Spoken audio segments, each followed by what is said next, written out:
ఈ వీడియో చూస్తున్న నువ్వు ఇప్పుడే ఒక క్షణం ఆగు. నీవు నీ జీవితంలో ఇప్పటికీ ఎన్నిసార్లు మరణించావో తెలుసా? ఇది భయపెట్టే మాట కాదు. ఇది కృష్ణుడు అర్జునికి చెప్పిన జీవితం అర్థం చేసే సత్యం. మనం మరణం అంటే శరీరం పడిపోవడమే అనుకుంటాం, కానీ గీత చెబుతుంది మార్పే నిజమైన మరణం.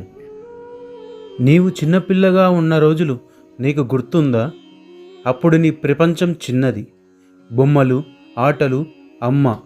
ఇప్పుడు బాధ్యతలు, ఒత్తిడి, నిర్ణయాలు. ఆ పిల్లోడు ఇప్పుడు లేడు అంటే అతడు చనిపోయాడు, కానీ నిజమేంటి? శరీరం బ్రతికే ఉంది. అందుకే కృష్ణుడు ఈ శ్లోకం చెప్పాడు, దేహినోస్మిన్ యథా దేహే కౌమారం యవ్వనం జరా తథా దేహాంతర ప్రాప్తి ధీరస్తత్ర న ముహ్యతి. అర్థం ఇదే. బాల్యం మారుతుంది, యవ్వనం వస్తుంది, వృద్ధాప్యం వస్తుంది, శరీరం మారుతుంది, కానీ నీవు మారవు. అర్థం చేసుకున్నవాడు మార్పుకు భయపడడు. ఇప్పుడు నీ జీవితానికే తీసుకుందాం. ఒకప్పుడు నువ్వు స్టూడెంట్వి, ఇప్పుడు ఒక ఎంప్లాయీవి. స్టూడెంట్గా ఉన్న నీ దశ ముగిసి ఎంప్లాయీగా పుట్టావు. ఒకప్పుడు నువ్వు సింగిల్వి, ఇప్పుడు మ్యారీడ్. సింగిల్గా ఉన్న నీ జీవిత దశ ముగిసి మ్యారీడ్గా నువ్వు వచ్చావు. ఇవన్నీ శరీర మార్పులు కాదు, నీ జీవిత దశల మార్పులు. ఇప్పుడు కృష్ణుడు భయాన్ని తొలగిస్తాడు.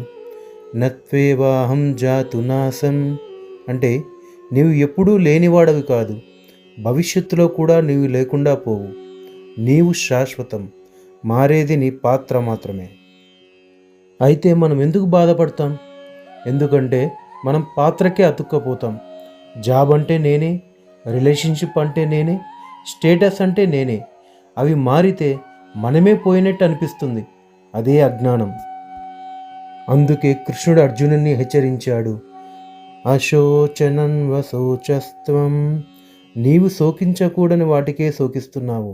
నీ బాధ నీ అసలైన స్వరూపానికి సంబంధించింది కాదు. జాబ్ పోతే జీవితం అయిపోయిందనుకుంటాం, రిలేషన్షిప్ మారితే అన్నీ ముగిసినట్టు అనిపిస్తుంది. కానీ నిజమేంటి? ఒక దశ ముగిసింది, ఇంకో దశ మొదలైంది, నీవు కొనసాగుతున్నావు. మరణం అనేది ఒక రోజు మాత్రమే కాదు, మార్పు ప్రతిరోజు జరుగుతుంది. దాన్ని అర్థం చేసుకున్నవాడు భయాన్ని దాటేస్తాడు.